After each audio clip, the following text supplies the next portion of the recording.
నా ప్రాణ ప్రియుడా మానీయుడా నా యేసయ్యా నీతో ఉన్నానయ్యా నా ప్రాణ ప్రియుడా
మానీయుడా నా యేసయ్యా నీతో ఉన్నానయ్యా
యొక్క శరీరాన్ని రక్తాన్ని తీసుకోవడానికి తగిన యోగ్యులుగా అందరినీ సిద్ధపరిచి యేసు నామమున అడిగి వేడుకుంటున్నాను తండ్రి. ఆమేన్. అందరూ కూర్చుందాం. అమ్మా కొద్దిగా ఎక్కడ జరగండి, ఎక్కడ జరగండి, వరుస క్రమంలో కూర్చుందాం.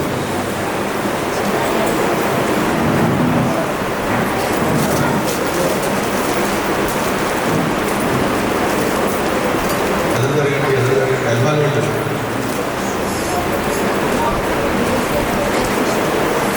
అల్వాలు ఎదురు జరగండి అమ్మా. ఈ సమయంలో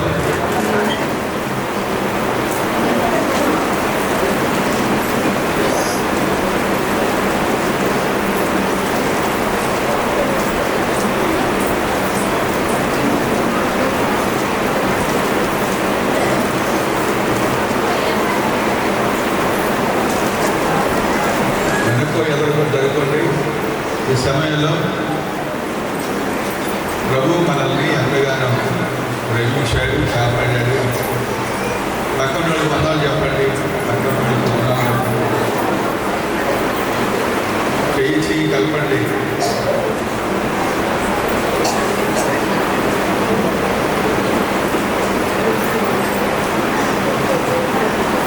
దేవుని బిడ్డలారా, ఈ స్థలానికి రాగానే మీరు ప్రార్థన చేసుకుని ఈరోజు మీరు నాతో మాట్లాడండి ప్రభు అని మీరు ప్రార్థన చేసుకుని ఈ స్థలంలో కూర్చున్నట్లయితే దేవుడు, పరిశుద్ధాత్మ దేవుడు, హృదయాంతరంగా కలిగిన దేవుడు, నిలబడి వాక్యం అందిస్తున్న దైవ సేవకునిలో నుండి మాట్లాడతాడు. మన దేవుని పేరేంటి అంటే ఆయన మాట్లాడే దేవుడు.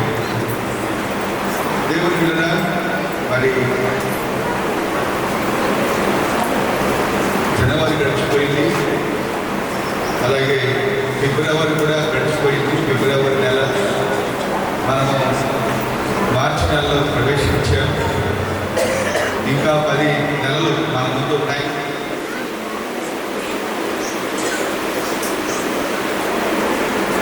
జనవరి రోజున 1వ తారీఖున దేవుని కొరకు ఎలాగైతే నువ్వు మాట ఇచ్చావో ఆ మాటను నువ్వు నెరవేర్చుకుంటున్నావా? దేవుని దగ్గర ఇచ్చిన నిబంధన, దేవుని దగ్గర తీసుకున్న తీర్మానం, దేవునికి ఇచ్చిన మాట నువ్వు నెరవేర్చుకునే వ్యక్తులుగా ఉండాలి. చూడండి, భయంకరమైన యుద్ధాలు జరుగుతున్నాయి. ఇరాన్ మీద, మరి ఇజ్రాయెల్ దేశము, అమెరికా, మరి ఇరాన్ ఆ యొక్క 8 దేశాల మీద ఆయుధాలు ప్రయోగిస్తూ ఉంది. మరి కొన్ని వేల మంది చనిపోతున్నారు. 40 మంది పిల్లలు మరి బాంబింగ్ ద్వారా చనిపోయినట్లుగా మనం చూస్తున్నాం. పసికందులు, వాళ్ళకి కల్లా కపటం వారికి తెలియదు. కానీ మరి అమెరికా నాటి బాంబుల ద్వారా ఆ చిన్నపిల్లలు చనిపోయినట్లుగా మనం వార్తలు వింటున్నాం. యుద్ధము ఆ దేనికి గుర్తయ్య అంటే దేవుని రాకడకు గుర్తు. మనము యుద్ధాలు మీరు వింటారు, యుద్ధ వార్తలు ఏంటయ్య అంటే మనము రాకడ, ప్రభు రాబోతున్నాడు, రాకడకు సంకేతాలు. కాబట్టి మనం అందరము సిద్ధపడాలి. సమయం లేదిక. రేపు ఏం సంభవించిందో మనకు తెలియదు. మనము ఈరోజు వారమే, రేపటి వారం కాదు. కాబట్టి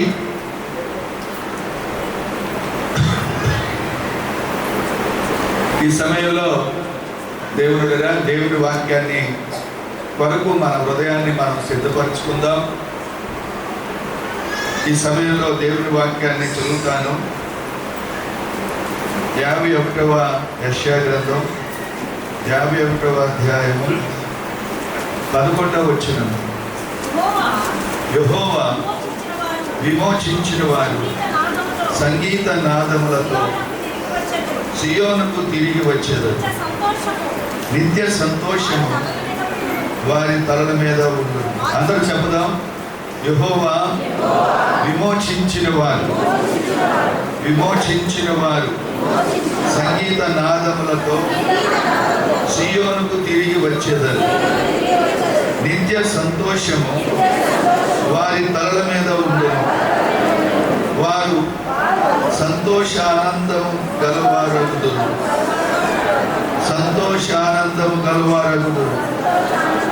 దుఃఖము నిట్టూర్పును తొలగిపోవును. అలాగే దేవుడిగా ఈ వాగ్దానం 2 చోట్ల ఉంది.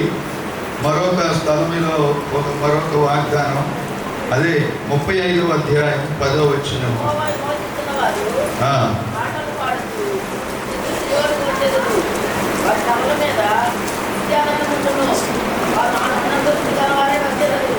చాలు. దుఃఖమును నిట్టూర్పును ఎగిరిపోవును. ఇక్కడ పైన తేడా కొద్దిగా మాత్రమే. అక్కడ సంగీత నాదాలు అనే మాట ఉంది, ఇక్కడ పాటలు అనే మాట ఉంది. తొలగిపోవును అనే మాట ఉంది, ఇక్కడ ఎగిరిపోవును అనే మాట. సరే, ఈ మార్చి నెలలో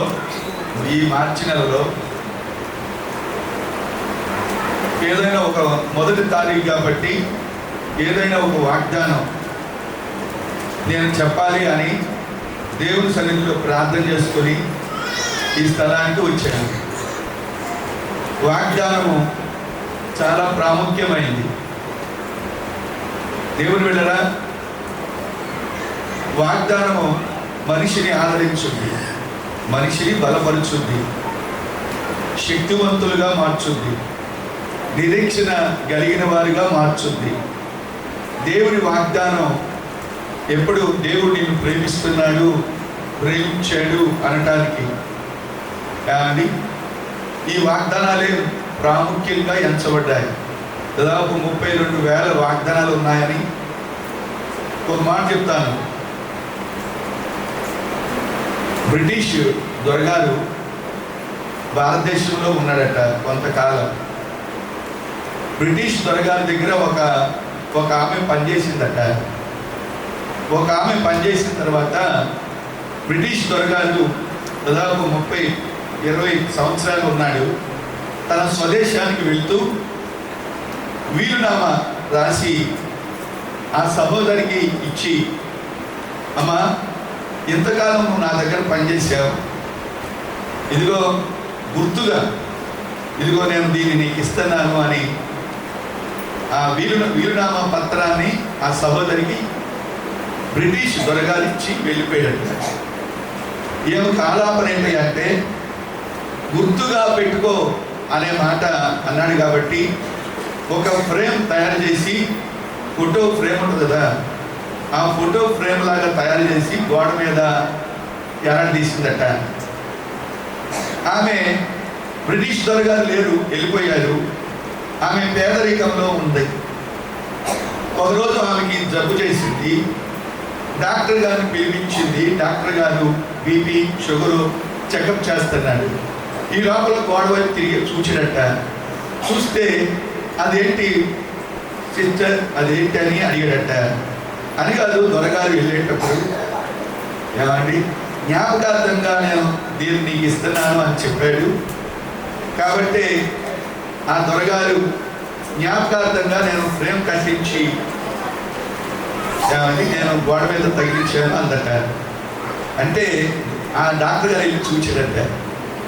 ఏముందో తెలుసా, ఇదిగో నాకు ఎక్కడెక్కడ ఆస్తులు ఉన్నాయో, ఎక్కడెక్కడ భవనాలు ఉన్నాయో, ఎక్కడెక్కడ భూములు ఉన్నాయో వాటన్నిటినీ నాకున్న హక్కు అంతా కూడా ఈ సహోదరికి నేను ట్రాన్స్ఫర్ చేస్తున్నాను, వీలునామా రాసేస్తున్నాను, హక్కులన్నీ ఈ సిస్టర్ గారియే, ఈ వ్యక్తివే అని రాసేసి వెళ్ళిపోయాడట. మీరు ఏం గ్రహించారు ఇక్కడ? ఆస్తి అంతా కూడా ఇచ్చేసాడు. ఆమె చాలా పేదరికంలో బ్రతుకుతుంది. పేదరికంలో ఈమె ఎంత ధనవంతురాలో తెలుసా? బ్రిటిష్ దొరగారికి ఉన్న ఆస్తి అంతటికి ఈమె వారసురాలు. ఒక చిన్న స్థలం కనుక ఒక చిన్న స్థలం అమ్ముకుంటే ఈమెకి కొన్ని లక్షల రూపాయలు వస్తాయి. ఈమె యొక్క విలువేంటో, ఆ దొరగారు రాసిన పత్రం ఏంటో ఆమెకు తెలియలే. ఈమె ఎంత ధనవంతురాలో ఆమెకు తెలియలే. ఏమండి, ఇంకా పేదరికంలోనే జీవిస్తుంది. అలాగే దేవుడురా, దొరగారు ఉన్న ఆస్తులన్నిటికీ హక్కుదారురాలు, హక్కు ఆమెకే ఉంది. అధికారం ఇచ్చేసాడు, నువ్వేం చేస్తావో ఏమండి, ఎలా ఉపయోగించుకుంటే అలా ఉపయోగించేసుకో అని వెళ్ళిపోయాడు. మీరు కూడా, దేవుడు కూడా మనకి ఎన్నో వాగ్దానాలు దేవుడు మనకి ఇచ్చాడు. ఆ వాగ్దానాలు విలువ తెలియకే, ఆ వాగ్దానం యొక్క విలువ, ఆ వాగ్దానంలో ఉన్న శక్తి, ఆ వాగ్దానంలో ఉన్న ఆశీర్వాదాన్ని మనము గ్రహించలేని వారంగా ఉంటున్నాం. యెషయా గ్రంథంలో ఎన్నో వాగ్దానాలు ఉన్నాయి. ఈరోజు ఒక వాగ్దానం గురించి, దేవుడు బిడ్డ, యెహోవా చేత విమోచించబడిన వారు అనే మాట మీరు ఇక్కడ దేవుని యొక్క వాక్యంలో యెహోవా చేత విమోచించబడిన వారు. అది దేవుని స్తోత్రం చెప్పండి. మనము విమోచించబడటం అంటే విడుదల. జైల్లో ఒక వ్యక్తి ఉన్నాడండి, జామీన్ మీద జామీన్ ఇచ్చి ఆ జామీన్ మీద విడుదల అయ్యాడనుకో, ఆ స్థితిని ఏమంటారంటే విమోచన, విడుదల అంటారు. నీవు నీ యొక్క బైబిల్ గ్రంథంలో దాదాపు 7 రకాల విడుదల విమోచనలు ఉన్నాయి. మీరు ఎప్పుడైనా బైబిల్ మనం చదివితే, దేవుని వాక్యాన్ని ధ్యానిస్తే 7 రకాలైన విమోచనలు, విడుదలలు ఉన్నాయి. విడుదల అంటే తెలిసిందా? విడుదల అంటే ఏంటి? విడుదల, విమోచన 2 పదాలు ఒకటే. మీరు బంధకాల్లో ఉన్న వ్యక్తి విడుదల చేయడానికో అది విమోచన అని. మీరు ఎప్పుడైనా ఒక మాట చెప్తాను, ఒక అడవిలో ఉండే కోయవాళ్ళు, అడవిలో ఉండే వ్యక్తులు ఒక ఏనుగును పట్టుకొని గొలుసులతో బంధించేశారట. బంధించి కొన్ని సంవత్సరాలు దాన్ని కట్టేసి మేపారట. బంధించబడింది ఏనుగా, సంఖ్యలతో బంధించబడింది ఏనుగా. అయితే సర్కస్ వాళ్ళు దాన్ని కొనుక్కున్నారట. కొనుక్కుంటే సర్కస్కి వెళ్ళింది. అయితే ఒక చిన్న పిల్లవాడు అడుగుతున్నాడట, అంకుల్, ఈ యొక్క ఇంత పెద్ద ఏనుగా ఒక కుర్చీ పెట్టినట్ట యజమానుడు సర్కస్లో, కానీ ఆ యొక్క కుర్చీ దగ్గరే నిలబడిపోయింది. అంకుల్, ఇంత పెద్ద ఏనుగా ఇక్కడ నిలబడిపోయింది, దాన్ని ఏం కట్టేయలేదు, కట్టేయకుండా ఇక్కడే నిలబడిపోయింది ఏంటి అంటే, అయ్యా దాన్ని కట్టి బంధించలేదు అనే సంగతి ఏనుగుకు తెలియదు. అది ఎప్పటి నుంచో బంధించబడి ఉండటం ద్వారా దాని ఫీలింగ్ ఏంటి అంటే, నేను ఇప్పుడు కూడా బంధించబడే ఉన్నాను, నా యజమానుడు ఇక్కడ తోలాడు, ఇక్కడే ఉండాలి కాబోలు, నన్ను ఇక్కడ కట్టేసారు కాబోలు అని అనుకుంటుంది. ఇదిగో నువ్వు చూస్తున్నావు, నేను చూస్తున్నా, ఇక్కడ దాని కాళ్ళకి ఏమి బంధించి ఆ ఏనుగును కట్టేయరా, కానీ ఇక్కడ పెట్టాము. ఆ ఏనుగు అనుకుంటుంది, నేను బంధించబడిపోయాను, నేను కట్టబడిపోయాను, నేను ఇక్కడ ఉండాలి కాబోలు అని దానికి అలవాటు అయిపోయింది. కాబట్టి ఇక్కడే ఉంటుంది. ఒక మాట అర్థమైందా? ఈ మాట మనము విడిపించబడ్డాం, దేవుని చేత విమోచించబడ్డాం, దేవుని చేత ఏమండి సంఖ్యలు ట్రెంచబడిపోయినాయి. ఇంకా నువ్వు దాని జోలికి వెళ్ళనవసరంలా, నువ్వు ఫ్రీ. నువ్వు దేవుడు నిన్ను విమోచించాడు, నిన్ను ఆ సంఖ్యల నుండి దేవుడు నిన్ను విడిపించాడు. దేవుని స్తోత్రం. ఒకటి ఏంటంటే పాపం నుండి విమోచన. రోమాపత్రిక 6వ అధ్యాయం 22వ వచనము, పాపము నుండి విమోచించబడి, ఏమండి పాపము నుండి విమోచించబడి దేవునికి దాసులైనందున. అమ్మా, మనము విమోచించబడ్డాము. దేని నుండి అయ్యా అంటే పాపము నుండి. అందరూ దేవుని స్తోత్రం చెప్పండి. ఒకసారి అందరూ చప్పట్లు కొడదాం. ఒకసారి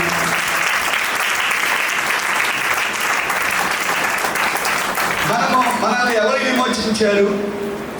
దేవుడు విమోచించాడు. మనము ఆల్రెడీ విమోచించబడిన, అంటే క్రియ ఫినిష్ అయిపోయింది. నువ్వు విమోచించబడిపోయావు. హలో, నువ్వు విమోచించబడలేదు అని కాదు, విమోచించబడుతున్నావు అని అలా, విమోచించబడ్డావు. దేవుని చేత ఈ కార్యము జరిగింది. పాపము అంటే లక్ష్యాన్ని మిస్ అవ్వటం. పాపం అంటే ఏంటి? లక్ష్యాన్ని మిస్ అవ్వటం. దేవుడు మన పట్ల ఉద్దేశాన్ని కలిగి ఉన్న ఉద్దేశాన్ని మిస్ అవ్వటమే పాపం. దేవుని చిత్తాన్ని మిస్ అవ్వటమే పాపం. పాపం అంటే ఏంటి అంటే, మీరు గమనించారా, దేవుడు మన కొరకు ఏర్పాటు చేసిన గమ్యాన్ని పోగొట్టుకోవటమే, లేకపోతే తప్పిపోవటమే పాపం అంటే. మీరు ఇక్కడ అర్థమైందండి ఈ మాట అర్థమైందా? పాపం అంటే ఏంటి అంటే లక్ష్యాన్ని మిస్ అవ్వటం. దేవుడు నియమించిన ఆ లక్ష్యాన్ని, దేవుడు నియమించిన ఆ చిత్తాన్ని నువ్వు మిస్ అవ్వటమే పాపం. మీరు గమనించారా? నువ్వు పాపము నుండి దేవుడు నిన్ను ఆల్రెడీ విడిపించేశాడు. ఆ ఏలుగు అనుకుంటుంది నేను ఇంకా కట్లతో బంధించబడ్డానేమో అనుకుంటుంది. కాబట్టి అక్కడే అది నిలిచిపోయింది. నువ్వు విడిపించబడ్డావు.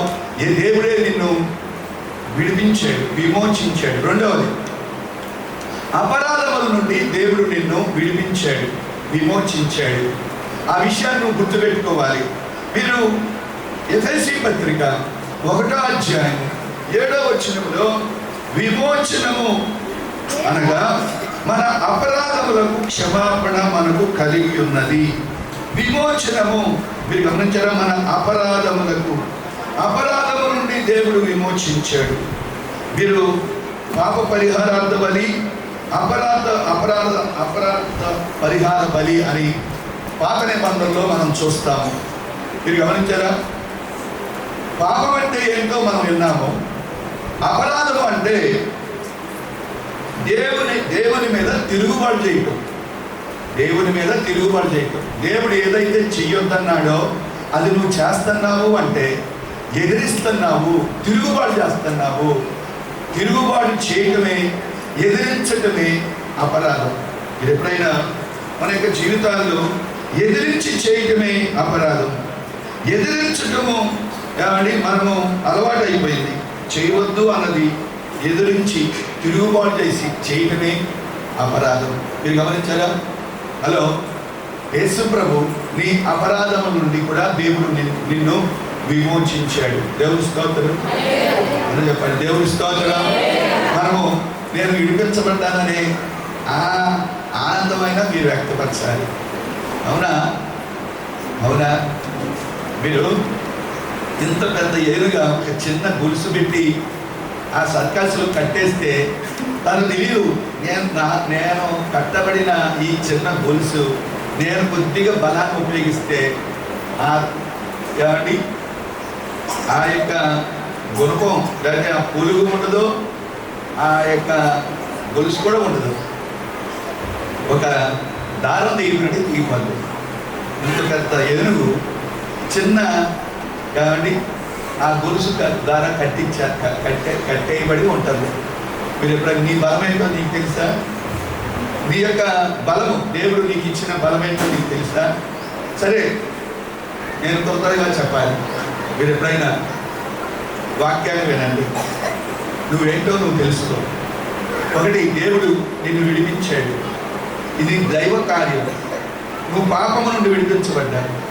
రెండవది, శాపం నుండి విడిపించబడ్డావు. మూడవది, దుర్నీతి నుండి నువ్వు విడిపించబడ్డావు. మీరు 2వ అధ్యాయం తీతుకు పత్రిక 2వ అధ్యాయం 14వ వచనం, ఆయన సమస్తమైన దుర్నీతి నుండి మనలను విమోచించి అనే మాట ఉంది. తీతుకు పత్రికలో పౌలు గారు సమస్తమైన దుర్నీతి నుంచి దేవుడు నిన్ను విడిపించాడు. అమ్మాయి ఒక మాట, మన యొక్క స్వనీతి దేవుని దృష్టిలో మురికి గుడ్డగా ఉంది. దేవుని యొక్క నీతి మనము కలిగి ఉండాలి. అయితే దేవుడు నీ యొక్క స్వనీతి నుండి కూడా దేవుడు నిన్ను విడిపించాడు. దేవుని స్తోత్రం చెప్పండి అని చెప్పండి. దేవుని స్తోత్రం. దేవుని నీతి వేరు, మన నీతి వేరు. దేవుని నీతి, మన నీతి స్వనీతి. దేవుని యొక్క నీతి దైవ నీతి. ప్రతి ఒక్కరూ దైవ నీతికి మనము లోబడాలి. ఏదేను తోటలో ఉన్న నీతి ఏంటి? మనము ఒకే భార్య ఒకే భర్త, అది దేవుని యొక్క నీతి. అయితే మరొక మాట చెప్తున్నాను, 3 చెప్పేసుకున్నాము. 4వది ఏంటి అంటే దేవుడు మనము దుష్టకాలము నుండి మనము దేవుడు మనల్ని విమోచించాడు అని గలతీ పత్రిక 1వ అధ్యాయం 4వ వచనం, క్రీస్తు మనలను ప్రస్తుత దుష్టకాలముల నుండి విమోచింపవలనని మన పాపముల నిమిత్తం, మీరు గమనించారా, దుష్టకాలంలో నుండి విమోచించబడ్డాం. మీరు లోక మర్యాదలు, లోక ఆచారాలు, మూఢ నమ్మకాలు, తిథులు, నక్షత్రాలు, వీటన్నింటిలో నుంచి కూడా మనం విడిపించబడ్డాం. హలో పాస్టర్ గారు ఏమండి, ద్వారబంధం కట్ చేయగానే కుడికాలు పెట్టాలంట. దేవుడిచ్చింది 2 కాళ్ళు, కుడికాలు లేదు, ఎడమకాలు లేదు. ఏ కాలు పెట్టినా ఎంటర్ అవ్వటం ముఖ్యం. దేవుని స్తోత్రం.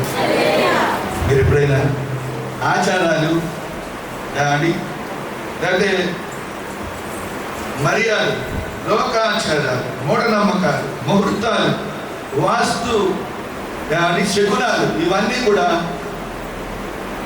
ఏమండి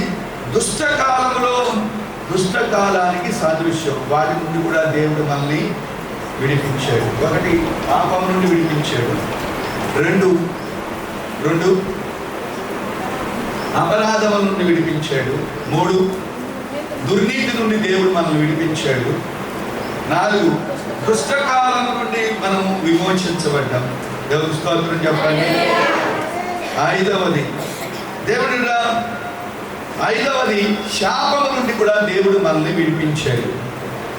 శాపము నుండి నువ్వు సరైన రీతిగా దేవుని వాక్యానికి నువ్వు లోబడితే ఏమండి, తల్లిదండ్రుల నుండి వచ్చిన శాపం, ఆదాము నుండి వచ్చిన శాపం, నువ్వు పాపం చేయటం వల్ల వచ్చిన పాపము, దేవుడు వాటన్నింటిలో నుండి కూడా నిన్ను విడిపించాడు అని. చాలామంది చెప్పేది ఏంటంటే, మేము ఆర్థిక ఇబ్బందులతో మేము వెళ్తున్నాము, శాపం నన్ను వెంటాడుతుంది, అనారోగ్యం గుండా వెళ్తున్నాను, శాపం నన్ను వెంటాడుతుంది, పిల్లల మీద కూడా శాపం వెంటాడుతుంది. ఏదైనా మీరు ఎప్పుడైనా బైబిల్ చెప్తున్న మాట ఏంటంటే, నువ్వు విమోచించబడ్డావు శాపము నుండి కూడా. యేసు ప్రభు శాపగ్రాహిగా మార్చబడ్డావు. మీరు ఎప్పుడైనా శాపాలు వెరగొట్టే కార్యక్రమంలో మీరు ఉంటే తప్పకుండా మీ శాపాన్ని దేవుడు కానీ ఆ యొక్క బంధకాలు త్రెంచబడతాయి.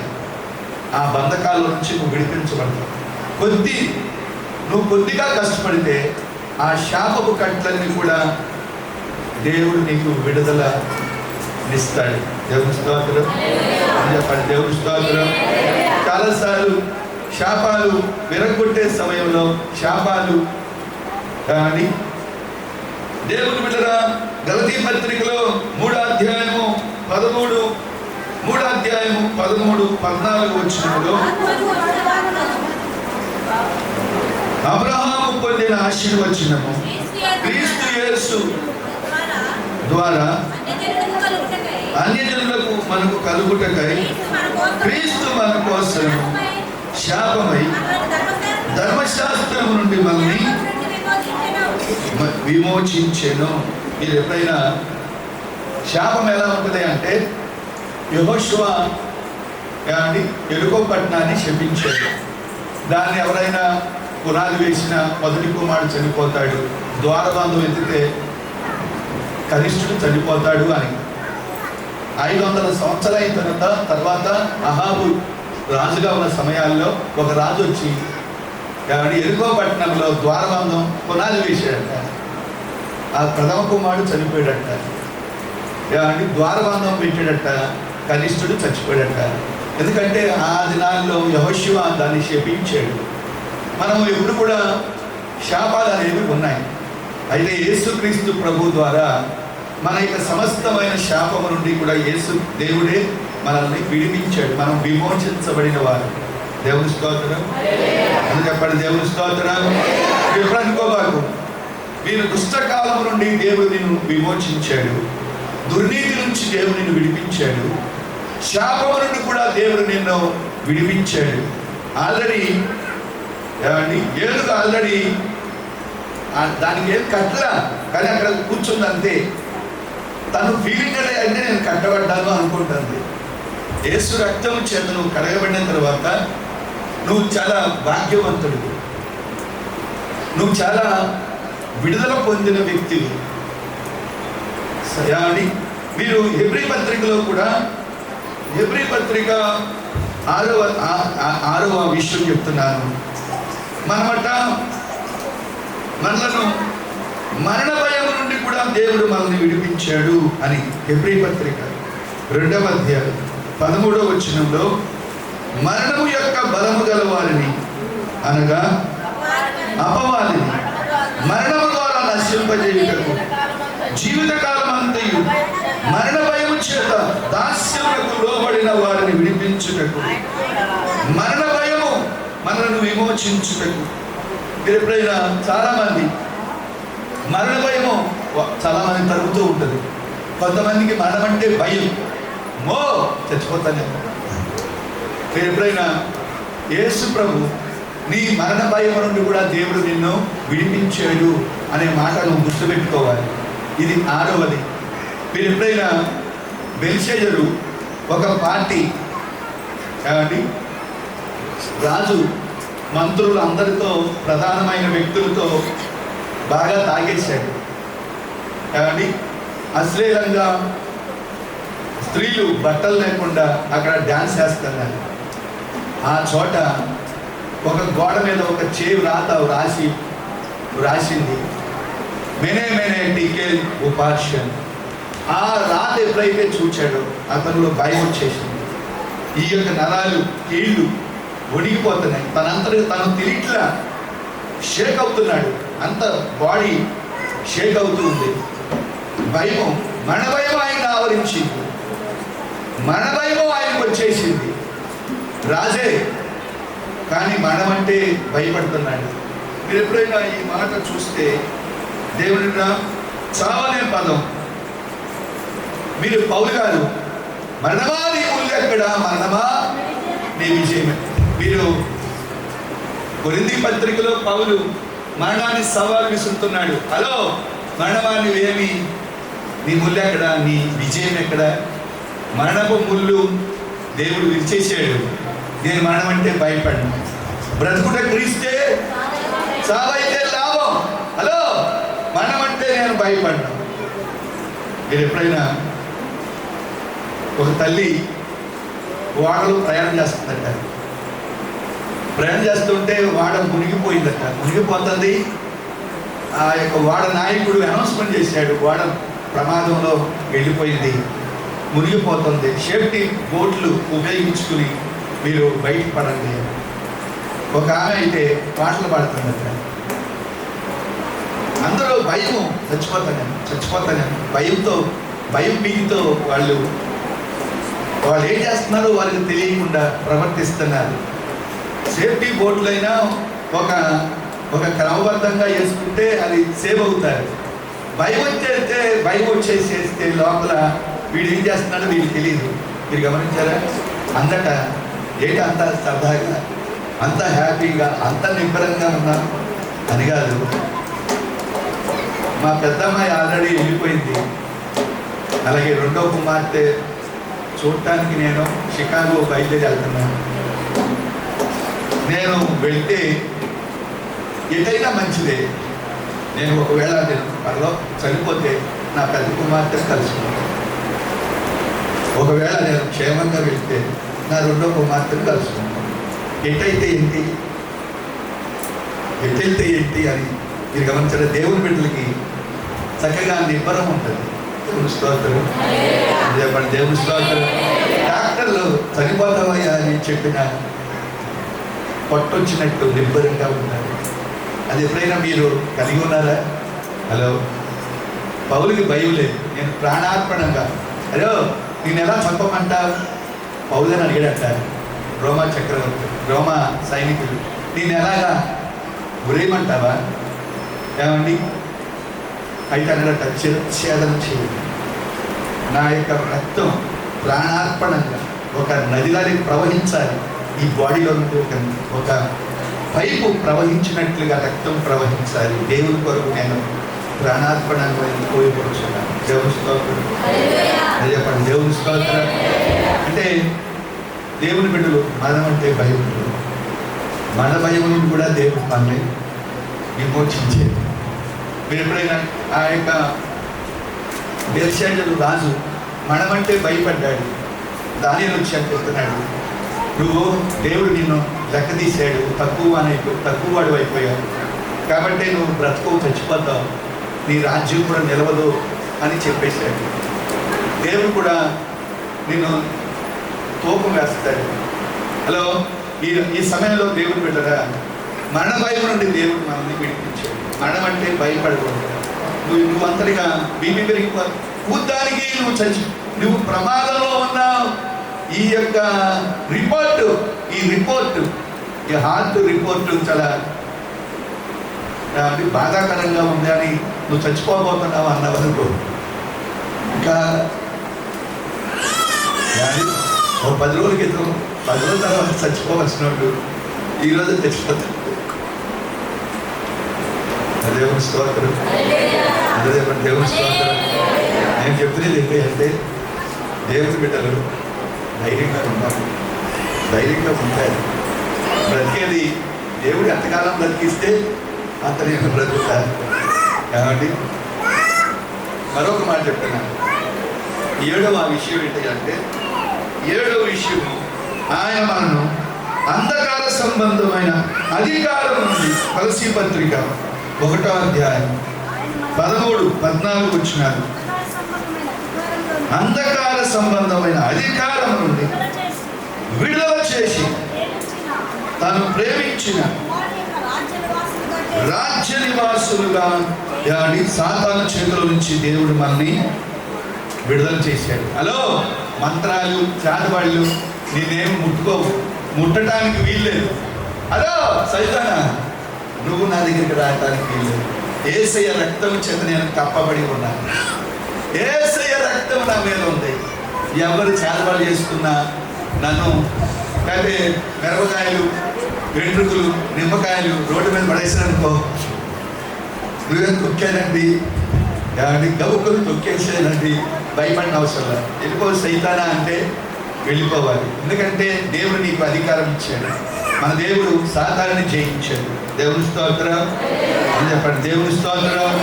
నేను ఇంతవరకు చెప్పిన మాట ఏంటంటే మనము విమోచించబడ్డాము. అందరూ ఒకసారి చప్పట్లు కొట్టండి.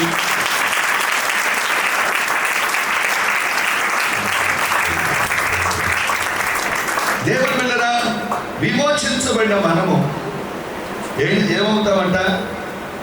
51వ యెషయా గ్రంథంలో మనం చదివాం కదా,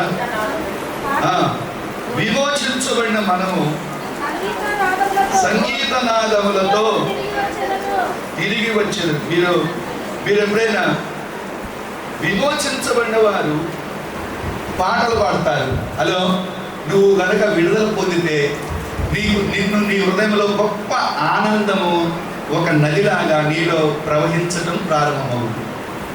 పాటలు పాడతావు. మీరు ఎప్పుడైనా పాటలు, ఒకరు సంతోషం కలిగిన అతడు పాటలు పాడాలి. అతనికి వేదన కలిగితే ప్రార్థన చేయాలి. దేవుని స్తోత్రం అని చెప్పండి. దేవుని స్తోత్రం. హల్లెలూయా. అది నువ్వు విమోచించబడ్డావా? అయితే నువ్వు చాలా హ్యాపీగా ఉంటావు. పాటలు పాడతావు. పాటలు మీరు ఆ యొక్క మరొక పాటలు పాడతావు అనే మాట నిత్య సంతోషము. మీరు గమనించారా? పాటలు, విమోచించబడిన వారు పాటలు పాడచ్చు. ఇక్కడ విమోచించబడిన వారు సంగీత సునాదాలతో సియోనుకు తిరిగి వస్తారు. అమ్మా, సియోన్ అంటే ఏంటి? సియోన్ అంటే ఏంటి అంటే దేవుడు నివసించే స్థలం. దేవుడు నివసించే స్థలాన్ని సియోను అంటారు. మన మధ్యలో సియోను మనమే, ఈ స్థలమే సియోను. దేవుని స్తోత్రం. చెప్పండి. దేవుని స్తోత్రం. ఇక్కడ ఎవరున్నారు? దేవుడు ఉన్నాడు. ఇక్కడ పరిశుద్ధాత్మ దేవుడు మన మధ్యలో సంచారం చేస్తున్నాడు. సియోనులో దేవుడు మాట్లాడతాడు, దేవుని మార్గాలు బోధిస్తాడు, ఆయన యొక్క విధులు శాసనాలు ఆయన అక్కడ బోధిస్తాడు, ఆయన మార్గము తెలియపరుస్తాడు. ఇది నా మార్గం, నా కుమార్తె ఇలా ఈ మార్గం ఉన్నాడు, ఈ నా మాటని ఈ మాట అనుసరించి నడువు అని దేవుడు బోధించే స్థలమే సియోను. దేవుడు అక్కడ నివసించే స్థలాన్ని సియోను అంటారు. సియోను సంఘంలో మనమందరము ఆయన శరీరము, ఆయన మనకు శిరస్సు. మీరు చూడండి, కీర్తన గ్రంథం 132వ కీర్తన, సంగీతం 132వ కీర్తన 13, 14. యెహోవా సియోనును ఏర్పరచుకొని ఉన్నాడు, తనకు నివాస స్థలముగా దానిని కోరుకొని ఉన్నాడు. నేను కోరిన స్థానం, ఇది నిత్యము నాకు విశ్రమ స్థానముగా ఉండును. ఇక్కడనే నేను నివసిస్తాను. నేను కోరుకుని ఉన్న స్థలం, ఇది నేను కోరిన స్థలం, ఇది నిత్యము నాకు విశ్రమ స్థానముగా ఇక్కడనే నేను నివసిస్తాను. దేవుని స్తోత్రం అని చెప్పండి. దేవుని స్తోత్రం. మీరండి, ప్రతి ఆదివారం, ప్రతి నెల బల్లారాధన తీసుకోవాలి. ప్రతి ఆదివారం వచ్చి దేవుని మందిరంలో కూడుకోవాలి. ఇది సియోను, ఇది దేవుడు నివసించే స్థలం, దేవుడు కోరుకున్న స్థలం, ఇది పరిశుద్ధపరచబడిన స్థలం. ఇక్కడ అనుదినము ప్రార్థనలు జరుగుతూ ఉంటాయి. ఇక్కడ దేవుడు నివసిస్తున్నాడు, నడిపిస్తున్నాడు. ఎక్కడైతే దేవుడు ఉంటాడో అనేక ప్రజలతో ఆ స్థలము నింపబడుతుంది. పాటలు వినబడుతూ ఉంటాయి, వాక్యం వినబడుతూ ఉంటాయి, సంగీతం వినబడుతూ ఉంటుంది. అందరూ నిత్య సంతోషంతో నింపబడతారు. ఇక్కడ ఏమందో అంటే సంగీత నాదములతో సియోనుకు తిరిగి వచ్చారు. సంగీత నాదములతో సియోన్ అంటే తెలిసింది కదా. సియోనుకు వచ్చినప్పుడు మీరేం చేయాలి? అందరూ గట్టిగా చప్పట్లు కొడుతూ పాటలు పాడాలి. నువ్వు విడిపించబడితే పాటలు పాడతావు, నువ్వు ఇంకా బందీ అయితే పాటలు ఎలా పాడతావు? నీ నోరే కట్టే పడిపోతుంది, నీ నోరు సైతాన్ని కట్టేశాడు. ఏం చేద్దాం? నోరు తెరవయ్యే. ఆయన ఏదో పాడుకుంటాడు, ఆయన పాడుకుంటాడు. కానీ విమోచించబడిన వారు ఎప్పుడు సంగీతాలు వాయిస్తూ ఉంటారు. మనం 10 తంతుల సితార ఏంటి? 10 తంతుల సితార వాయించండి ఒకసారి.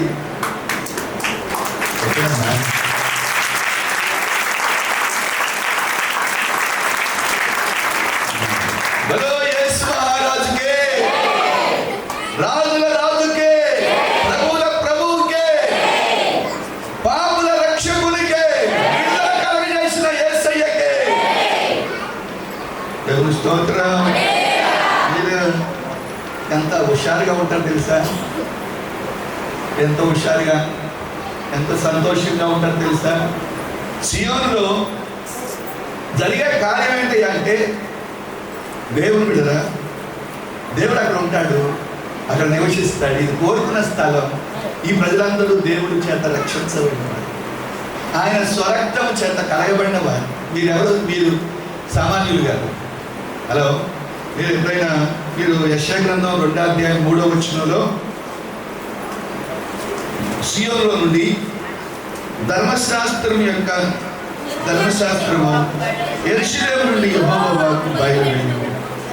యెహోవా మనము వెళ్ళుదాము రండి అని ఆయన తన మార్గము విషయమై మనకు బోధించును. మనం ఆయన త్రోవలు నడుద్దామని చెప్తున్నాం. ఆయన బోధిస్తాడట, ఆయన త్రోవలు బోధిస్తాడట. ఎక్కడ? సియోను. ఎక్కడ? దేవుడు ఆయన వాక్కు బయలుపరచబడింది. ఎంత గొప్ప సంతోషం. దేవుని స్తోత్రం, దేవుని నామానికి స్తోత్రం. ఈ యొక్క వాగ్దానం ఈ 10 నెలల కాలంలో దేవుడు మీరు స్వతంత్రించుకొందురుగాక, ఈ వాగ్దానం మీ జీవితంలో నెరవేర్చబడునుగాక, దేవుడు మీకు కృపను అనుగ్రహించబడునుగాక, దేవుని మహిమ మీ మేలుకు దిగివచ్చునుగాక.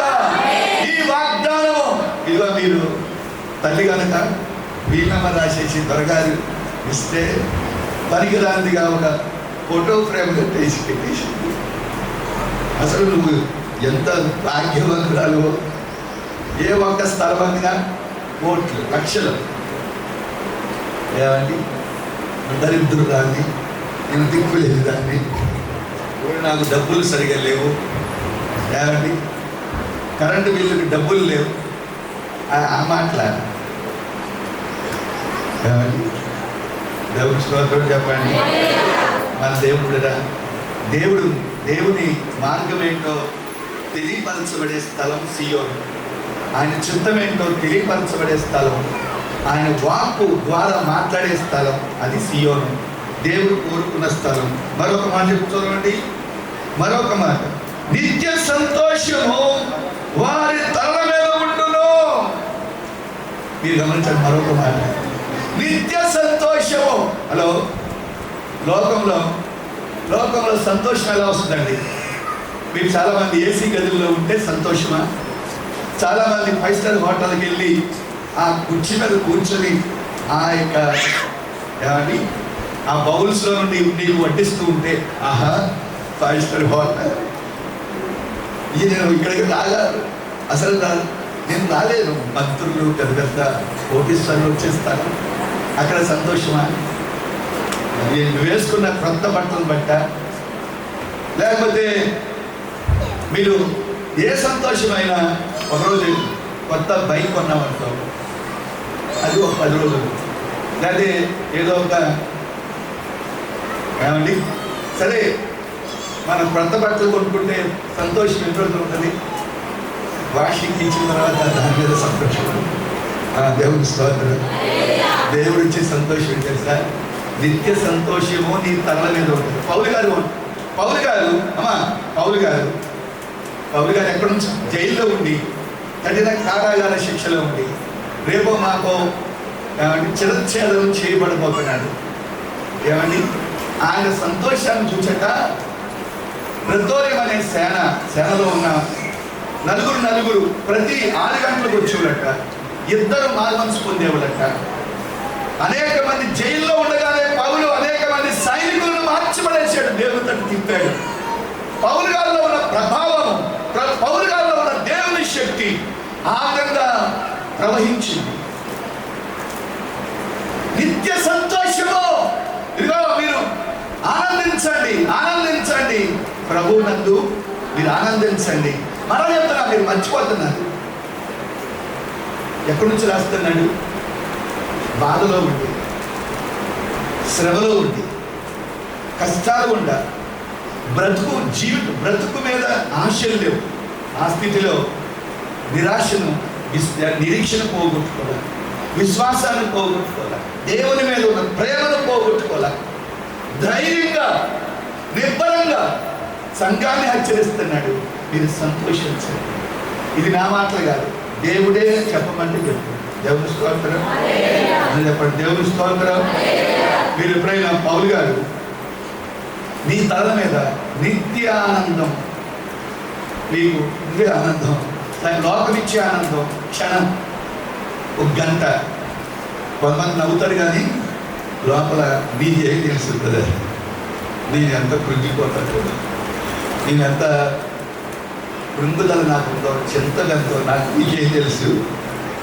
నా కొడుకు విషయం, నా భర్త తాగొచ్చి నన్ను భయంకరంగా మాట్లాడుతూ ఉంటే, నా భర్త నన్ను విడిచిపెట్టి ఇంకొక అమ్మాయితో తిరుగుతూ ఉంటే నేను ఎలా బతకమంటావు? చాలామంది ఆయా రీతిగా చెప్తూ ఉంటారు. అసలు అది కాదు. నువ్వు సరైన దేవునికి సమర్పించుకొని దేవుడిని నువ్వు అర్థం చేసుకుంటే ఏ శ్రమలో ఉన్నా నువ్వు హ్యాపీగా ఉంటావు. దేవుని స్తోత్రం. చెప్పండి, దేవుని స్తోత్రం. నీ నుండి సంతోషం ఎవరు దొంగిలించలేదు, నువ్వు దొంగిలించలేదు. మరొక మాట చెప్తున్నాను, మీరు ఎప్పుడైనా మీరు దేవుని యొక్క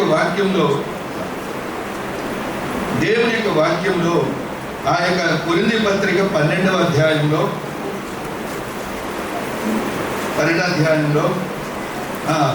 క్రీస్తు శక్తి నా మీద నిలిచి ఉండు నిమిత్తము విశేషముగా నా బలహీనతల యందు నేను బహు సంతోషముగా అతిశయపడుదును. మీరు గమనించారా? ఇగో సాతాను ఒక ముళ్ళు నా దేహంలో సాతాను దూతగా దేవుడే పెట్టాడు. ఆ ముళ్ళు నన్ను భయంకరంగా గుచ్చుతుంది, బాధిస్తుంది. ఎన్నోసార్లు యేసయ్యా తీసేయి, నేను భరించలేకపోతున్నాను అని అంటే దేవుడు చెప్పాడు, నా కృప నీకు చాలు అన్నాడు. అయితే సాతాను దూతకు ఒక ముళ్ళు నా శరీరంలో ఉంది. కొంతమంది సిస్టర్స్ అంటున్నారు, నడవలేకపోతున్నాను బ్రదర్, కీళ్ళు నొప్పి, పెయిన్స్, ఎక్కడ చూసినా పెయిన్స్. అయితే ఒక మాట దేవునిగా, అయితే ఇక్కడ క్రీస్తు శక్తి బలహీనత యందు నా శక్తి పరిపూర్ణమగుచున్నదని ఆయన నాతో చెప్పాను. కాగా క్రీస్తు శక్తి నా మీద నిలిచియుండు నిమిత్తము విశేషముగా నా బలహీనతల యందు బహు సంతోషముగా అతిశయపడుతుంది. అమ్మా, విశేషముగా బహు సంతోషము. అందరూ ఒకసారి చప్పట్లు కొట్టాలి.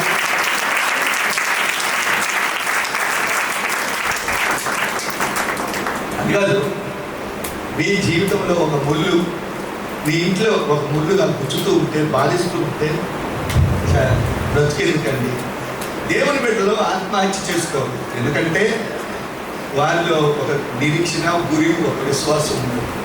ఏ స్థితిలోనైనా మీరు పేపర్లో చూసినా, టీవీలో చూసినా ఆత్మహత్యలు ఎక్కువైపోయింది. ఏదో మనం వచ్చి చచ్చిపోట్లా, భార్య ఇట్లా అందాని, లేకపోతే భార్య నన్ను మోసం చేసింది, భర్త నన్ను మోసం చేసింది అంటే చచ్చిపోతున్నాను. కానీ క్రీస్తు ప్రభువే కనుక నీకు దొరికితే నువ్వు చచ్చిపోవడానికి వీల్లేదు. ఏ స్థితిలోనైనా, ఏ స్థితి అయినా, అబ్బా జీవితం అంటే ఈ దేవుడిచ్చిన గొప్ప భాగ్యం. జీవితం చాలా విలువైంది. ఒకే ఒక జీవితం, తిరిగి రాని జీవితం. ఇది తల్లిదండ్రుల ద్వారా దేవుడిచ్చినటువంటి మంచి గిఫ్ట్, బహుమానం. మీరు ఎప్పుడైనా జీవితాన్ని మీరు శాపంగా ఎంచబాకండి. ధనవంతులలో పుడితే బాగుండేది, టాటా రిలయన్స్ అధినేత ఇంట్లో పుడితే బాగుండేది. వచ్చి దరిద్రుడు ఇంట్లో పడ్డాను. ఈరోజు తల్లిదండ్రులు గౌరవించట్లా. ఎందుకన్నాయా? ఎందుకన్నా? నువ్వు సరేనా ఏమండి, నాకు సరేనా ఈ ఫీజు కట్టలేని వాడు ఎందుకన్నా? మీరు ఎప్పుడైనా ఆయన గట్ట యాపిల్ ఫోన్ కావాలంట, తల్లిదండ్రులు ఇవ్వాలంట. అది కదా నాకు కెపాసిటీ. దేవుని స్తోత్రం, చెప్పండి దేవుని స్తోత్రం, అది చెప్పండి దేవుని స్తోత్రం.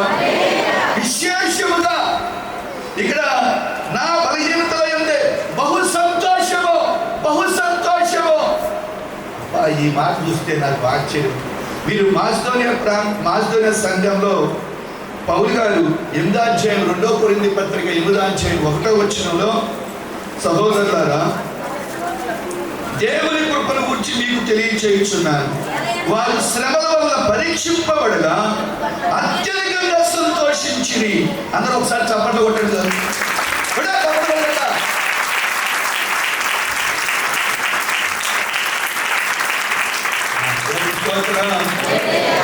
దేవుని స్తోత్రం. మాసిదోనియా సంఘం కదా శ్రమలు వచ్చేసినాయంట. ఇళ్లలో శ్రమలు, కానీ క్రైస్తత్వాన్ని, క్రీస్తుని వెంబడించడం వల్ల శ్రమలు, కానీ ఆ శ్రమల్లో బహుగా సంతోషించారు. ఏదండి నీ మొక్కలు సంతోషం ఉంటే ఎలా ఉంటుంది సార్? కొద్దిగా నోరు పిగులుద్ది, కొద్దిగా పొడిగా, కొద్దిగా టేస్ట్లో కాపాడుతుంది. ఏమో హ్యాపీగా ఉంటుందా, భారంగా ఉంటుందా? కానీ కుమిలిపోతుంది. కుమిలిపోయే హృదయం ఏంటి? నువ్వేంటి చాలా డల్గా ఉన్నావు, నీ మధ్యలో ఏంటి, ఏముంది చెప్పరు.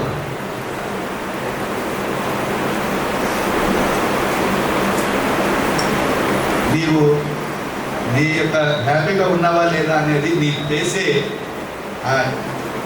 ఇండెక్స్, అంటే నీ ఫేసే దానికి సూచన. దేవుని స్తోత్రం. హల్లెలూయా. మీరు ఒక స్త్రీ అన్న బహుగా ఏడుస్తూ వచ్చిందట. అసలు వేదనే, ఎప్పుడు ఏడవటమే. కానీ ఒకరోజు సియోన్కి వచ్చింది. ఆ సియోన్లో దేవుని వాక్కును ఆమె మీదకి వచ్చింది. నాన్న నుండి ఏడవడం మానేసింది. ఇది చక్కగా చదువుతుంది.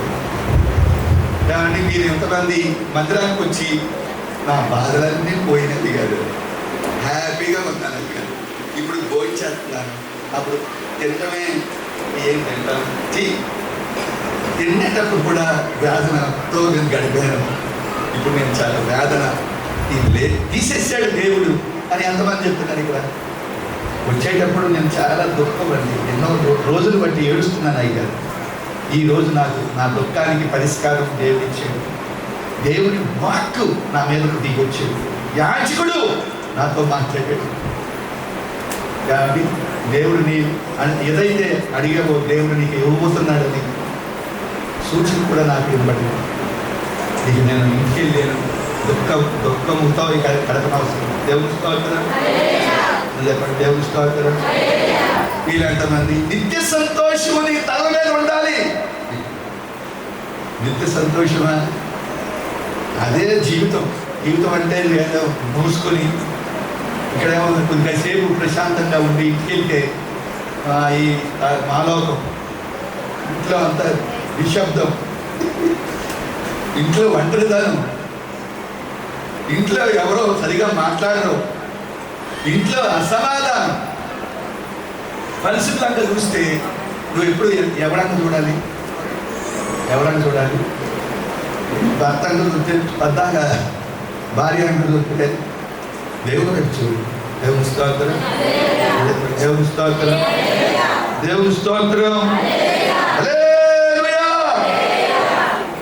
సంతోషాన్ని నువ్వు కప్పి పెట్టేది నీ చింత, నీ యొక్క దిగులు. మీరు గమనించారా? పైకి దిగులు, చింత, వేదన, కలవరం ఉంటే ఈ యొక్క వీటన్నిటిని కప్పేది దేవుడిచ్చే సంతోషం. దేవుని స్తోత్రం. మా హృదయంలో ఎన్నో మీరు ఎప్పుడైనా విశ్వాసం అండి, పాస్టర్ గారు యేసు ప్రభు యొక్క రక్తం చేత కలగబడ్డామండి, మారు మనసు పొందా, బాప్తీసం తీసుకో. బయట వాళ్ళకి చెప్తే ఏముంటుంది, పరువు మొత్తండి. కానీ నా సమస్య ఏం చెప్పమంటావు పాస్టర్ గారు? లోపల వేదన తొలుస్తూ ఉంటే పాస్టర్ గారు నేనేం ఎవరికి చెప్పుకోమంటారు చెప్పండి. ఒకవేళ నాకే ఉన్నాయనుకో, నేను ఎవరికి చెప్పుకోవాలి? ఒకవేళ చెప్పుకుంటే పరుగు పోదా? నేను ఊరికే ఫ్రాంక్గా మాట్లాడుతున్నా. కాబట్టి దేవుని స్తోత్రం చెప్పండి. నా పరిస్థితి దయ్యా అది ఎవరింటాడు చెప్పండి. నువ్వే మేము దుఃఖంలో, బాధలో, శ్రమలో ఉంటే నువ్వు ఓదార్చాలి. ఏదో నా పరిస్థితి పయ్యాని సంఘాన్ని చెప్పామనుకో ఎవరైనా దేవుని స్తోత్రం అంటే చెప్పండి. దేవుని స్తోత్రం. సాయంత్రం వరకు నేను ఇక్కడ చెప్పడు, ఎవరి దగ్గర చెప్పను. దేవుడు చెప్తారు. రెండవది నాకన్నా కొద్దిగా సీనియర్ అయినటువంటి పాస్టర్ చెప్తారు. దేవుని స్తోత్రం. హల్లెలూయా. దుఃఖమును, నిట్టూర్పును తొలగిపోవును. కానీ దేవుడు టెన్షన్స్, నిత్య సంతోషము. కానీ ఇక్కడ ఏమంటుందంటే నిత్య సంతోషము వారి తల మీద ఉంటుందేంటి? నువ్వు వేదన, దుఃఖము, బాధలో ఉండా, టెన్షన్స్ ఉండా, ఆ నిత్య సంతోషము నీ తల మీద సంతోషంగా, సంతోష వస్త్రము కప్పి ఉంచుతాడు దేవుడు. దేవుని స్తోత్రం. అందుకు చెప్పండి దేవుని స్తోత్రం. మరొక మాట చెప్తున్నా, దుఃఖమును వారు సంతోషానందము గలవారై దుఃఖమును, నిట్టూర్పును తొలగిపోవును. మీరు దుఃఖమును, నిట్టూర్పు ఎగిరిపోతాయి. బాధలో నుండి బయటపడలేకపోతున్నారు. కాబట్టి భర్త ద్వారా, భార్య ద్వారా, పిల్లల ద్వారా హింసించబడుతున్నారేమో. దేవుడు చెప్తున్నాడు, అమ్మా మనకి దేవుడు బిడ్డలకంట సాయంకాలం ఒక దుఃఖము, వేదన నీ మీదకి వచ్చింది. తెల్లారి పాటికి మీరు ఆ మాట మీరు గమనించారా? ఆ మాట 30 కీర్తన 30వ కీర్తన 5వ వచనం. సాయంకాలమున ఏడుపు వచ్చి రాత్రి ఉండినను ఉదయమున సంతోషము కలుగును. దేవుని స్తోత్రం, దేవుని స్తోత్రం. అమ్మా, సాయంకాలం వచ్చింది దుఃఖము, నిట్టూర్పు. అయితే ఉదయం అవగానే ఎగిరిపోద్దట, పక్షి ఎగిరిపోయినట్టుగా నీ దగ్గర నుంచి గొప్ప సంతోషంతో ప్రభు నిన్ను. నిట్టూర్పు అంటే చెప్పుకోలేనంత బాధ. ఎవరు దిగుతావు? నువ్వు దిగుతావా? చెప్పు లోపల తొలుస్తూ ఉంది, అది నిట్టూర్పు. బయటికి చెప్పుకోలేనంత భారం. నిద్రపో అమ్మా, నువ్వు నిద్రపోవటానికి వచ్చావు. దేవుని స్తోత్రం, చెప్పండి దేవుని స్తోత్రం. సరే, హలో, దేవుని స్తోత్రం చెప్పండి. హల్లెలూయా, హల్లెలూయా. దేవుడు శాశ్వతమైన వీటన్నింటిలో నుండి ఎక్కడ పరిష్కారం తెలుసా? శాశ్వతంగా దేవుడు మన దుఃఖాన్ని తీసివేయబోతున్నాడు. 21వ అధ్యాయము, ప్రకటన గ్రంథం 21వ అధ్యాయం 4వ వచనము. ప్రకటన గ్రంథము 21వ అధ్యాయం 4వ వచనము. మరణం ఇక ఉండదు, దుఃఖమైనను ఉండదు, ఏడ్పైనను వేదనైనను మీరు ఉండదు. ఎప్పుడు ఆయన వారి యొక్క కళ్ళ ప్రతి బాష్ప బిందువును ఒక రోజు ఉంది. వీటన్నిటికీ శాశ్వతమైన సొల్యూషన్, శాశ్వతమైన నివారణ రేపు మనకు ఉంది. హలో, కొద్ది కాలమే. అయితే నేను ఒక మాట చెప్తున్నాను, ప్రాముఖ్యమైనది. మరొక విమోచన ఉంది. అదేంటి అంటే దేహ విమోచన. ఈ దేహంలో నుండి ఆత్మ బయటికి వెళ్ళిపోబోతుంది. మనలో రెండు ఉన్నాయి.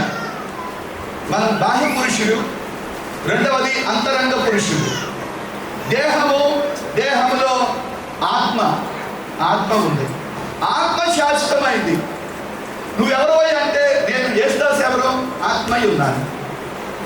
ఆత్మ కనుక ఈ దేహాన్ని విడిచిపెట్టి వెళ్ళిపోతే దాన్ని మరణము అంటారు. హలో, దేవుని స్తోత్రం. సరే, ఆ మాట చదువుతాను, ఒకసారి చదువుతాను చూడండి. దేవునిరా, ఎందుకంటే నేను టయానికే ముగించాలి. నేను 8 గంటలకు ప్రారంభించాను, నాకు తెలియదు. దేవుని స్తోత్రం చెప్పండి. చెప్పమంటారా అండి? చెప్పమంటారా? చెప్పండి అన్న వాళ్ళు చేతులు ఎత్తండి. దేవుని స్తోత్రం. చాలా దేవుని స్తోత్రం చెప్పండి. హల్లెలూయా అంటే అర్థమవుతుందండి. మరి మంచిదండి. మనం వచ్చిన మాట చదువుతాను. ఎఫెసీ పత్రిక 4వ అధ్యాయము 30వ వచనం. ఎఫెసీ పత్రిక 4. దేవుని పరిశుద్ధాత్మను దుఃఖపరచుకుడి, విమోచన దినము వరకు ఆయనను మీరు ముద్రించబడి ఉన్నారు. అమ్మా, దేవుని పరిశుద్ధాత్మను దుఃఖపరచుకుడి. అమ్మా, దేవుడు మనకిచ్చిన ఈవులు, అమ్మా, దేవుడు మనకిచ్చినటువంటి వరాలు, వెనకట్టలేని వరం. ఒకటి యేసు ప్రభు. అయితే యేసు ప్రభువుని దేవుడు ఎందుకు ఇచ్చాడు? రెండవది పరిశుద్ధాత్మను కూడా దేవుడు ఒక వరంగా దేవుడు మనకిచ్చాడు. యేసుక్రీస్తు ప్రభువుని ఎందుకు దేవుడు ఇచ్చాడు తెలుసా? పాపము నుండి, శాపము నుండి విడిపించడానికి యేసు ప్రభువుని దేవుడు మనకిచ్చాడు. పరిశుద్ధాత్మను దేవుడు ఎందుకు ఇచ్చాడు తెలుసా? నువ్వు కడగబడ్డావు కదా, క్రీస్తు రక్తం చేత రక్షించబడ్డావు కదా. రక్షించబడ్డ నిన్ను పరలోకానికి తీసుకుని వెళ్ళాలి అంటే పరిశుద్ధాత్మ దేవుడు అవసరం. నువ్వు కనుక పరిశుద్ధాత్మను కనుక దుఃఖపెడితే నువ్వు పరలోకాన్ని మిస్ అవుతావు. ఈ మాట గమనించారా? ఈ మాట వేరండి. రెండు వరాలు. ఒకటి యేసు ప్రభు ఒక వరం, దేవుడు మనకిచ్చిన వరం. రెండవది ఎవరు అంటే పరిశుద్ధాత్మ దేవుడు. పరిశుద్ధాత్మను దుఃఖపరచుకుడి. పరిశుద్ధాత్మను కనుక మీరు దుఃఖపడి విమోచన దినము వరకు ఆయన ఎందుకు నీ దగ్గరకు వచ్చాడు తెలుసా? నిన్ను ఈ దేహ విమోచన చేసి నీ ఆత్మను పరలోక రాజ్యానికి తీసుకుని వెళ్ళడానికి పరిశుద్ధాత్మ దేవుడు విమోచన దినము వరకు నీతో ఉంటాడు అనే మాట. పరిశుద్ధాత్మలో దేవుడు నేను ముద్రించాడు.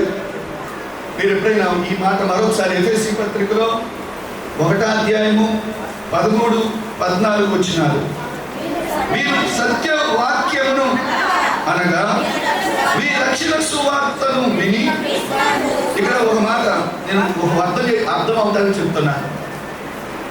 సత్యవాక్కు అంటే యేసు ప్రభువే. మన దేవుడు ఎవరు అంటే ఆయన మార్గము సత్యము. అమ్మా ఈ మాట కదా, దేవుని వాక్యము సత్యమే, యేసు ప్రభు సత్యమే. అయితే యేసు ప్రభు వారు ఆయన వాక్యాన్ని మీరు రక్షణ సువార్తగా మనకు వినిపించబడింది. మనకి దేవుడు మొట్టమొదట దేవుని వాక్యం మన దగ్గరకు వచ్చింది. ఆ వాక్యాన్ని మనం రిసీవ్ చేసుకున్నాం. ఆ వాక్యానికి లోబడి మారు మనసు పొంది బాప్తీసం తీసుకున్నాం. ఇంతవరకు అంతే కదా? ఇంతవరకు అంతేనా? మీరు చెప్తున్నారు కదా. ఎందుకంటే రక్షణ సువార్త మన దగ్గరకు వచ్చింది. ఇది సత్యవాక్కు, అంటే క్రీస్తు ప్రభువే పంపాడు. ఆ వార్తను మనము రిసీవ్ చేసుకున్నాం, మారు మనసు పొందాం, బాప్తీసం తీసుకున్నాం. క్రీస్తునందు విశ్వాసం ఉంచి వాగ్దానము చేయబడిన ఆత్మ చేత ఎప్పుడైతే నువ్వు మారు మనసు పొంది బాప్తీసం తీసుకున్నావో ఆ పరిశుద్ధాత్మ చేత నువ్వు ముద్రించబడ్డావు. దేవుని స్తోత్రం, దేవుని స్తోత్రం. ఆటోమేటిక్గా పరిశుద్ధాత్మ దేవుడు నీలోకి వచ్చేసాడు, నిన్ను ఆయన ఆత్మ చేత ముద్రించాడు. అయితే ముద్రించబడిన నీవు దేవుని మహిమకు కీర్తి కలుగుటకై ఆయన సంపాదించుకున్న ప్రజలను విమోచనము కలుగు నిమిత్తం ఈ ఆత్మ మన స్వాస్థ్యములకు. మన స్వాస్థ్యం ఎక్కడ ఉంది? మన స్వాస్థ్యం ఎక్కడ? అది దేవుని స్తోత్రం చెప్పండి. బాగా చెప్పారు సిస్టర్ ఎవరు గారు, బాగా చెప్పారు. దేవుని స్తోత్రం చెప్పండి. మన పౌరసత్వం ఎక్కడ ఉంది? మన స్వాస్థ్యం ఎక్కడ ఉంది? పరలోకానికి